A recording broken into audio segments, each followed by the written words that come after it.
আসসালামু আলাইকুম।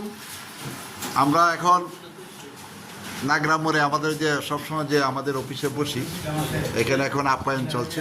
যে দেখেন আমাদের লোকজন এখন আপ্যায়িত হচ্ছে, তারা প্রাতরাশ শুরু করেছেন সবাই। এই যে আজকে চমৎকার একটা আয়োজন হয়েছে, হাঁসের মাংস এবং আটার রুটি, সাথে ডিম ভাজি, পেঁয়াজ এবং কাঁচামরিচ। চমৎকার একটা আয়োজন।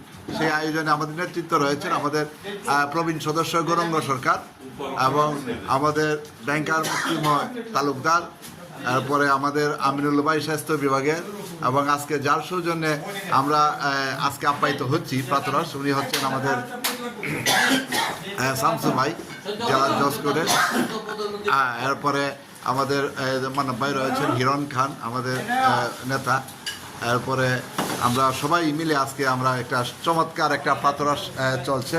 তা আমি সবাইকে বলবো যে আসলে হাঁটার দরকার, হাঁটার কোনো বিকল্প নেই। সবাই হাঁটুন, সবাই একত্রে থাকুন, জীবনটাকে উপভোগ করুন। জীবনটাকে উপভোগ করুন, শুয়ে বসে না থেকে একে অপরের সাথে মত বিনিময় করুন এবং একজন আরেকজনের সাথে চলাচল করুন, দেখবেন যে অনেক ভালো লাগবে। সবাই সুস্থ থাকুন, ভালো থাকুন। আসসালামু আলাইকুম।